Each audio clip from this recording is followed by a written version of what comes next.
الحمد لله نعمده ونستعينه ونستغفره ونعوذ بالله من شرور انفسنا ومن سيئات اعمالنا من يهده الله فلا مضل له ومن يضلله فلا هادي له ونشهد ان لا اله الا الله وحده لا شريك له ونشهد ان محمدا عبده ورسوله اما بعد اعوذ بالله من الشيطان الرجيم بفضل بسم الله الرحمن الرحيم ربنا انزل علينا مائدة من السماء تكون لنا عيدا لاولنا واخرنا وآية منك وارزقنا وانت خير الرازقين صدق الله العليم.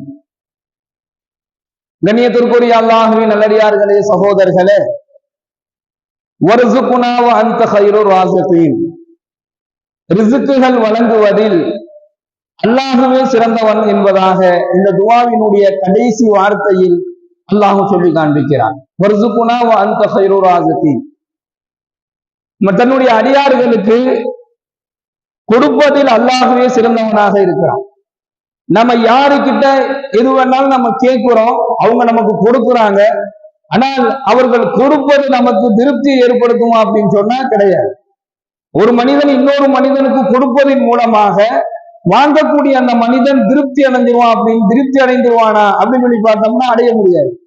ஆனா ஒரு அடியான் ஒரு மனிதன் அல்லாஹ்விடத்திலிருந்து பெற ஆரம்பிச்சுட்டான் அப்படின்னு சொன்னா, அல்லாஹ் அவனுக்கு கொடுக்க உதவி செய்ய ஆரம்பிச்சுட்டான் அப்படின்னு சொன்னா, அது ரிஸ்குகள், அந்த ரிஸ்குகள் எது வேணாலும் இருக்கலாம். பொருளாதாரமா இருக்கலாம், உணவுகளாக இருக்கலாம், நல்ல வாழ்வாதாரமா இருக்கலாம், எதுவாக இருந்தாலும் இருக்கலாம்.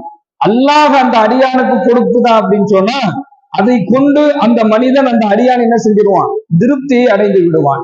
மனிதர்கள் கொடுப்பதன் மூலமாக, மனிதர்களிடத்திலிருந்து வாங்குவதன் மூலமாக வாங்கக்கூடியவர் திருப்தி அடைகிறாரோ இல்லையோ, திருப்தி அடைய முடியாது. ஆனால் அல்லாஹ்வின் புறத்திலிருந்து அல்லாஹ்வினுடைய உதவியோடு ஒரு அடியானுக்கு, ஒரு மனிதனுக்கு ஒன்று கிடைக்குது அப்படின்னு சொன்னா, அதை கொண்டு அந்த அடியான் என்ன செஞ்சிருவான்? திருப்தி அடைஞ்சிருவான். ஏன்னு சொன்னா கொடுப்பது அல்லாஹ். வாயிட்ட மின்க வர்சுகுனா வ அன்த கைருர் ராஸிகீன், அல்லாஹ்வினுடைய கொடுப்பதில் அல்லாஹ்வே சிறந்தவன். அப்ப அல்லாஹ் எதை தன்னுடைய அடியானுக்கு கொடுக்கிறானோ அதை கொண்டு அந்த அடியான் சிறப்பு பெறக்கூடிய அளவுக்கு அல்லாஹ்வுக்காக திருப்தி அடையக்கூடிய அளவுக்கு அல்லாஹ் கொடுத்துருவான். அப்ப அல்லாஹ்விடத்துல நம்ம கேட்கணும், எதுவாக இருந்தாலும் இறைவா உன் புறத்திலிருந்து உன்னுடைய நாட்டத்தை கொண்டு எனக்கு நீ கொடு, உன்னுடைய புறத்திலிருந்து உன்னுடைய நாட்டத்தை கொண்டு எனக்கு கொடு, நீ எனக்கு கொடு என்பதாக அல்லாஹ்விடத்துல கேட்க வேண்டும் என்பதையும் இந்த துஆ நமக்கு வலியுறுத்தி காட்டுகின்றது. அல்லாஹ்வுடைய நெருக்கத்தை ஏற்படுத்திக் கொள்ள வேண்டும். அல்லாஹ்வின் மீது அல்லாஹ்வினுடைய அந்த தொடர்பை ஏற்படுத்திக் கொள்ள வேண்டும். எந்த அளவுக்கு அப்படின்னு சொன்னா, எல்லாம் வல்ல இறைவன் தன்னுடைய திருமறையிலே சொல்லி காண்பிக்கின்றான், வமா அம்வாலுக்கும் வலா அவுலாதுக்கும் பில்லதி துகர்ரிபுக்கும் இந்தனா சுல்ஃபா. இந்த உலக வாழ்க்கையில எதெல்லாம் நம்ம எதை நாம ரொம்ப பெருசா நினைச்சுக்கிட்டு இருக்கிறோமோ அதை பத்தி தான் அல்லாஹ் இந்த வசனத்துல சொல்றான். வமா அம்வாலுக்கும் வலா அவுலாதுக்கும் பில்லதி துகர்ரிபுக்கும் இந்தனா சுல்ஃபா. உங்களுடைய பிள்ளை செல்வங்களோ அல்லது நீங்கள் சேர்த்து வைக்கக்கூடிய உங்களுடைய பொருளாதாரங்களோ, உங்களுடைய பிள்ளை செல்வங்களோ நீங்க சேர்த்து வைக்கக்கூடிய உங்களுடைய பொருளாதாரங்களோ, இது நம்மிடம் நெருக்கத்தை ஏற்படுத்தாது. அல்லாஹ் சொல்றான், உங்களுடைய பிள்ளை செல்வங்களை கொண்டு நீங்க சேர்த்து வைக்கக்கூடிய பொருளாதாரத்தை கொண்டு என்னிடத்துல நீங்க நெருக்கமாக ஆயிட முடியாது. ஒருபோதும் அது என்னிடத்தில் உங்களுக்கு ஒரு நெருக்கத்தை ஏற்படுத்தி தராது. பொருளாதாரத்தை ரொம்ப நிறைய சேர்த்து வச்சுட்டு அந்த பொருளாதாரத்தின் மூலமாக இருக்கக்கூடிய அந்த காசு போன அந்த வசதி வாய்ப்பை கொண்டு இந்த உலகத்துல வேணா என்ன செய்யலாம்? நமக்கு கீழே இருக்கிறவங்க, நம்ம கூட இருக்கிறவங்க, நம்ம சொந்தக்காரவங்க எல்லாம் என்ன செய்யலாம்? அந்த காசை கொண்டு அவர்களை நமக்கு தகுந்தவர்களாக மாற்ற முடியும். அந்த பணத்தை வச்சுக்கிட்டு நம்மை சுற்றி இருக்கக்கூடியவர்கள் நமக்கு தகுந்தவர்களாக நம்மளால மாற்ற முடியும். ஆனா அந்த பொருளாதாரம், அந்த காசு பணத்தை வச்சு அல்லாஹ் சொல்றான், என்னிடத்துல நீங்க நெருங்க முடியாது. அது எந்த விதமான பிரயோஜனத்தையும் உங்களுக்கு தராது. மாறாக அன்னஹு மன் ஆமன வ அமில சாலிஹன், இது என்னிடத்துல நெருக்கத்தை ஏற்படுத்தும் அப்படின்னு சொன்னா, என் மீது நம்பிக்கை கொண்டு, என் மீது நீங்கள் இறை நம்பிக்கை கொண்டு நீங்கள் செய்யக்கூடிய நற்காரியங்கள் தான் என்னிடத்துல நெருக்கத்தை ஏற்படுத்தும் என்பதாக எல்லாம் வல்ல இறைவன் இந்த வசனத்தின் வாயிலாக நற்காரியங்கள், நல்ல அமல்கள், நல்ல செயல்களை செய்ய வேண்டும், அதுதான் என்னிடத்துல நெருக்கத்தை ஏற்படுத்தும் என்பதாக இந்த வசனத்தின் வாயிலாக அல்லாஹ் சொல்லி காண்பிக்கின்றான். கண்ணியமிக்க அல்லாஹ்வின் நல்லடியார்களே, சகோதரர்களே, உலக வாழ்க்கை, உலகத்துல நமக்கு கிடைக்கக்கூடிய பிள்ளை செல்வங்கள், உலகத்துல நமக்கு கிடைக்கக்கூடிய பணம், காசு, பொருளாதாரங்கள், பதவி எல்லாமே எதை கொண்டுதான் இந்த உலக வாழ்க்கையோட இதை எல்லாம் முடிச்சிருவான். இதை கொண்டு எந்த விதமான பிரயோஜனமும் நமக்கு கிடையாது. நம்முடைய உயிர் போகும் பொழுது இதை கொண்டு இந்த உலகத்தில் நாம எதெல்லாம் சேமித்து வச்சோமோ, சேர்த்து வச்சோமோ, எதற்காக வேண்டி நாம ஓடி ஆடி நாம அடைகிறோமோ, எதற்காக வேண்டி நாம சிரமப்படுகின்றோமோ, அந்த பணம், காசு, பொருளாதாரம் எல்லாம் இங்கேயே முடிஞ்சு போயிடும். ஆனா சில மனிதர்களுக்கு இது பிரயோஜனத்தை தரும். அவங்க பெற்றிருக்கக்கூடிய பிள்ளைகளும் பிரயோஜனத்தை தருவாங்க. அவங்க சேர்த்து வச்ச அந்த சொத்து சுகங்களும் மறுமையில சில மனிதர்களுக்கு மட்டும் அது பிரயோஜனம் தரும். அவங்க யாரு அப்படின்னு சொன்னா, தங்களுடைய பிள்ளை செல்வங்கள். அவருக்கு அல்லாஹ் நல்ல குழந்தை, சாலிகான பிள்ளைகளை கொடுத்திருக்கான். அந்த சாலிகான பிள்ளைகளை அவர் என்ன செய்யறாரு? மார்க்கத்தினுடைய அடிப்படையில, இபாதத்தினுடைய அடிப்படையில, அல்லாஹ்வினுடைய பயத்தை கொண்டு, இறை நம்பிக்கையை கொண்டு, தொழுகையை கொண்டு அந்த பிள்ளைகளை அவர் வளர்க்கிறார். அந்த பிள்ளைகளுக்கு மார்க்க கல்வியை கொடுக்கிறார். அந்த பிள்ளைகளுக்கு இறையச்சத்தை கொடுக்கிறார். அந்த பிள்ளைகளுக்கு நல்ல தொழுகையை கொடுக்கிறார். அந்த பிள்ளைகளுக்கு நல்ல செயல்களை சொல்லிக் கொடுக்கிறார். இதுதான் ஒரு பெற்றோருடைய கடமை. ஒரு பெற்றோருடைய கடமை என்ன? ஒரு தந்தையினுடைய கடமை என்ன அப்படின்னு சொன்னா, உங்களுடைய பிள்ளைகளுக்கு சிறந்த கல்வியை நீங்க கொடுக்கணும், நல்ல ஒழுக்கத்தை கொடுக்கணும். அவர்தான் சிறந்த தந்தை. அல்லாஹ்வினுடைய அந்த மார்க்கத்தின், அல்லாஹ்வினுடைய அந்த இறையச்சத்தை அந்த பிள்ளைகளுக்கு சொல்லிக் கொடுக்கணும். அதுதான் ஒரு தந்தையினுடைய கடமை. ஒரு தாயினுடைய கடமை என்ன? அந்த பிள்ளைகளுக்கு எப்படி அன்பு காட்டுவாளோ, அந்த பிள்ளைகளை எப்படி அவ அன்பு அரவணைத்துக் கொள்வாளோ, அதே போன்று அந்த பிள்ளைகளுக்கு என்ன செய்ய கொடுக்கணும்? நல்ல வழிமுறைகளை காண்பித்துக் கொடுப்பது ஒரு தாயினுடைய கடமை. அப்போ ஒரு பெற்றோருடைய கடமை இதுதான். அப்படி ஒரு பிள்ளைய ஒருத்தர் வளர்த்துட்டாரு, அந்த பிள்ளையும் வளர்ந்துருச்சு, அதுக்கு முன்னாடி அவர் மௌத்தாயிட்டாரு அப்படின்னு சொன்னா, அந்த பிள்ளை அவனுக்காக வேண்டி துவா செய்யக்கூடிய பிள்ளையாக இருக்கும். அந்த பிள்ளை அவருடைய மௌத்துக்கு பின்னாடி அவருக்காக வேண்டி பிரார்த்தனை செய்யக்கூடிய பிள்ளையாக இருக்கும். இதை கொண்டு நாளை மறுமையில் அவர் என்ன செய்வார்? பிரயோஜனத்தை அடைஞ்சுக்குவார். அதனாலதான் ஸல்லல்லாஹு அலைஹி வஸல்லம் அவர்கள் சொன்னார்கள், உங்களுடைய மௌத்துக்கு பின்னாடி சில விஷயங்கள் உங்களுக்கு பிரயோஜனத்தை ஏற்படுத்தும். அதுல ஒண்ணு உங்களுடைய சாலிகான பிள்ளைகள் என்பதாக சொன்னாங்க. உங்களுடைய சாலிகான பிள்ளைகள் செய்யக்கூடிய துவாவை கொண்டு அல்லாஹ் கபருள்ள நெருக்கடியில இருந்து பாதுகாப்பு கிடைக்கும். மறுமையில என்ன செய்யும்? அவங்களை கொண்டு உங்களுக்கு ஒரு பிரயோஜனம் இருக்குது. அதே போன்று பொருளாதாரத்தை சேர்த்து வைத்தவர்கள், பணம் காசு நல்லா நிறைய சம்பாதிக்கிறாரு, அவருக்கு அது எல்லா மனிதருக்கும் அது மறுமையில பிரயோஜனத்தை தராது.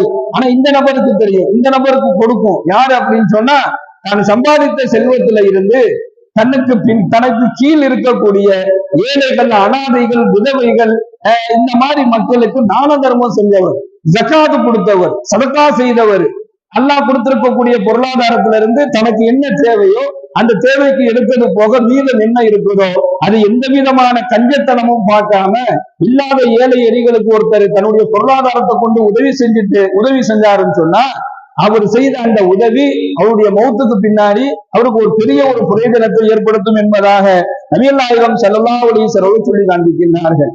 பிள்ளை செல்வங்கள் இருந்தும், பணங்காசு பொருளாதாரம் இருந்தும், அந்த பிள்ளைகளை சாலிகான முறையில வளர்க்காம ஒருத்தர் மறந்துச்சுட்டாரு. தன்னுடைய பொருளாதாரம் இருந்தும் அந்த தான தர்மங்கள், ஜக்காத்து, சதகாத்துல செய்யாம ஒருத்தர் மறந்துச்சுட்டாருன்னா, இது எந்த விதமான பிரயோஜனத்தையும் அவருக்கு தராது என்பதையும் நாம் விளங்கிக் கொள்ள முடிகின்றது. அப்ப அல்லாஹ் சொல்றா, அன்னகும் அமில சாலிகன், நீங்க செய்யக்கூடிய நற்காரியங்கள் தான் என்னிடத்துல நெருக்கத்தை ஏற்படுத்தும். நீ அது பெரிய செயலாக இருக்கலாம், ஆக சின்ன செயலாக இருக்கலாம், நீங்க நல்ல காரியங்கள் செய்தால் அதை கொண்டு என்னிடத்துல நீங்க நெருங்க முடியும் என்பதாக அல்லாஹ் சொல்றான். அடுத்து அல்லாஹ் சொல்லி காண்பிக்கின்றான்,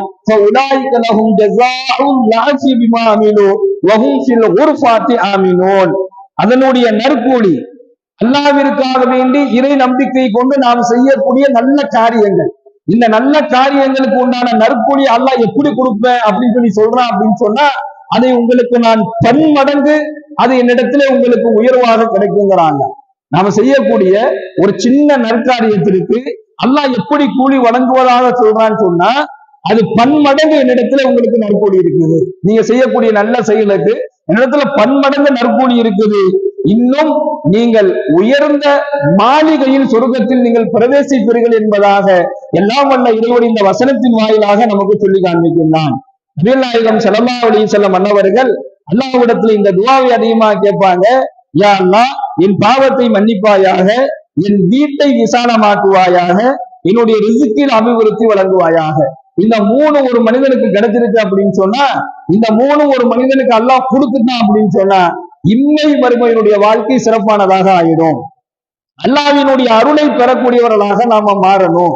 அதுக்கு அல்லாஹ் சொல்றா, அல்லாஹ்வுடைய அருள் யாருக்கு கிடைக்கும் அப்படிங்கறத அல்லாஹ் தன்னுடைய திருமறையில சொல்லும் பொழுது, அவங்கள்ட்ட போய் ஒரு வீணான எதுக்குமே பிரயோஜனம் இல்லாத ஒண்ணுக்கும் ஆகாத வீணான விஷயங்கள் அவர்கிட்ட போய் கேட்கப்பட்டுச்சு அப்படின்னு சொன்னா அதை அவர் அலட்சியம் செஞ்சுட்டு போயிடுவார். எந்த விதமான பிரயோஜனமும் இல்லாத வீணான காரியங்கள்ல தலையிடக்கூடாது. நமக்கு தேவையே இல்லாத, சம்பந்தம் இல்லாத, ஒண்ணுக்கும் உதவாத, எதுக்கும் பிரயோஜனம் தராத ஒரு செய்தியை நம்ம கேட்டாலோ அல்லது அப்படிப்பட்ட செய்தி ஒருத்தர் நம்மள்ட்ட பேசினாலோ அதை அலட்சியப்படுத்தணும். அதை அவர் என்ன செய்ய மாட்டாரு, கண்டுக்க மாட்டாரு. வக்காலுனா அழ்மால்னா வழக்கும் அழ்மாலுக்கும். அந்த மாதிரி வீணானவற்றை செய்யக்கூடியவர்கள், பேசக்கூடியவர்கள், அவங்களை இவங்க அலட்சியம் செய்வார்கள். அவங்க சொல்லுவாங்க வக்காலுலனா, அவங்க சொல்லுவாங்க அழ்மால்னா வழக்கும் அழ்மாலுக்கும், எங்கள் செயல்கள் எங்களுக்கு, உங்கள் செயல்கள் உங்களுக்கு, சலாமுன் அலைக்கும், அல்லாஹ்வினுடைய சாந்தியின் சமாதானம் உங்கள் மீது உண்டாகட்டும் என்பதாக வீணான விஷயங்களை பற்றி கேட்டால் அவங்க இந்த மாதிரி சொல்லிட்டு போயிடுவாங்க. இவர்களுக்கு அல்லாஹ்வுடைய அருள் கிடைக்கும் என்பதாக எல்லாம் வல்ல இறைவன் தன்னுடைய திருமறையில சொல்லி காண்பிக்கிறான். ஒண்ணுக்கு ஆகாத, பிரயோஜனம் தராத ஒரு விஷயத்தை பற்றி பேசுறதையே அல்லாஹ் விரும்ப மாட்டேங்கிறான். ஆனா இன்னைக்கு வெட்டித்தனமா என்னென்னமோ பேசுறோம், வெட்டி கதை, அது எந்த விதமான பிரயோஜனத்தையும் கொடுக்காத உலகத்தினுடைய விஷயங்களை பேச ஆரம்பிச்சோம் அப்படின்னு சொன்னா பல மணி நேரங்கள் ரசித்து பேசக்கூடிய ஒரு சூழல்ல நாம இருக்கோம். பல மணி நேரம் பேசுறோம். உதாரணமா ஒண்ணுக்கும் பிரயோஜனம் தராத இந்த சினிமா நடிகர்கள், சினிமா நடிகருடைய வாழ்க்கை வரலாறுகள், அதை பற்றி பேச ஆரம்பிச்சோம் அப்படின்னு சொன்னா இளைஞர்கள், சமகால இளைஞர்கள், இஸ்லாமிய சகோதர இளைஞர்கள் என்ன செய்யறாங்க, ரொம்ப அதிகமா பேசுறாங்க, ரொம்ப நிறைய பேசுறாங்க. அதன் மூலமாக எந்த விதமான பிரயோஜனம் இல்லை. இது மாதிரி எந்தெந்த விஷயங்கள் இருக்குதோ வீணானவற்றை நீங்க கேட்காதீங்க, வீணானவற்றை நீங்க பேசாதீங்க. அப்படி வீணான ஒரு விஷயத்தை பற்றி உங்கள்ட்ட கேட்டா நீங்க அலட்சியப்படுத்துங்கிறாங்க, அதை கண்டுக்காதீங்கிறாங்க, அவன்கிட்ட இருந்து நீங்க விலகிடுங்கிறாங்க, அவனுக்கு துவா செய்யுங்க, சலாமுன் அலைக்கும், அல்லாஹ்வுடைய சாந்தி உன் மீது உண்டாகட்டும், அல்லாஹ்வுடைய சலாம் உங்கள் மீது சலாம் உண்டாகட்டும் சொல்லிட்டு அந்த இடத்தை விட்டு நீங்க நவுந்துருங்க. நான் நபுத்தகன் ஜாகிலி, அறிவற்றவர்களை அல்லாஹ் விரும்ப மாட்டான், அறிவற்றவர்களை அல்லாஹ் ஒருபோதும் விரும்ப மாட்டான் என்பதாக தன்னுடைய வசனத்தில் அல்லாஹ் சொல்றான். பெருமானார் ஸல்லல்லாஹு அலைஹி வஸல்லம் சொல்றாங்க, எந்த செயல்கள் செய்தாலும் அது பயனுள்ளதாக இருந்தால் அதை நீங்க செய்யுங்க. அது ஒண்ணு உங்களுக்கு பயன் தரணும், அல்லது உங்களை சார்ந்தவர்களுக்கு அது பிரயோஜனத்தை ஏற்படுத்தும், பயனுள்ளதாக இருக்கணும். அந்த செயலை செய்வதை தான் ஸல்லல்லாஹு அலைஹி வஸல்லம் விரும்புறாங்க. பயன் தரும் செயலையே நீங்கள் செய்யுங்கள், பயன் தரக்கூடிய விஷயத்தையே நீங்க பேசுங்க, பயன் தரக்கூடிய சொல்லையே நீங்க சொல்லுங்க, அந்த பயன் தரக்கூடிய பாதையில நீங்க பயணித்து போங்க. எந்த விதமான பிரயோஜனமும் எந்த விதமான பயனும் தராத எந்த காரியத்தை நீங்க செய்ய வேண்டாம் என்பதாக நபிகள் நாயகம் ஸல்லல்லாஹு அலைஹி வஸல்லம் அவர்கள் அறிவுறுத்தியுள்ளார்கள். பிரயோஜனம் தரக்கூடிய, பயன் தரக்கூடிய செயல்களை தன்னுடைய அடியான் செய்யும் பொழுது அவனுக்கு எல்லா வகையிலும் அல்லாஹ் என்ன செய்யறான், உதவி செய்யறான் என்பதாக இறைவசனங்களின் மூலமாக நாம பார்க்க முடிகின்றது. எல்லாம் வல்ல இறைவன் அவன் என்ன ரிசுக்கை நமக்கு வழங்குகின்றானோ அதை அல்லாஹ் நமக்கு நிரந்தரமாக வழங்குவானாக, அதுல அல்லாஹ் அதிகமாக பரக்கத் செய்வானாக. அல்லாஹ் எதை நமக்கு கொடுக்கின்றானோ கொடுப்பதில் அல்லாஹ்வே சிறந்தவன், சிறந்ததை அல்லாஹ் நமக்கு வழங்குவானாக. அதை கொண்டு இம்மையிலும் மறுமையிலும் பிரயோஜனம் தரக்கூடிய ஒரு நல்ல நசீபை, ஒரு நல்ல வாழ்க்கை அல்லாஹ் நம்ம அனைவருக்கும் வழங்கி அருள் புரிவானாக. வாயுதாவானா அல்ஹம்துலில்லாஹி ரப்பில் ஆலமீன். அஸ்ஸலாமு அலைக்கும் வரஹ்மத்துல்லாஹி வபரகாத்துஹு. சுப்ஹானல்லாஹி வபிஹம்திஹி, சுப்ஹானக அல்லாஹும்ம வபிஹம்திக வனஷ்ஹது அல்லா இலாஹா இல்லா அன்த வனஸ்தக்ஃபிருக வனதூபு இலைக்.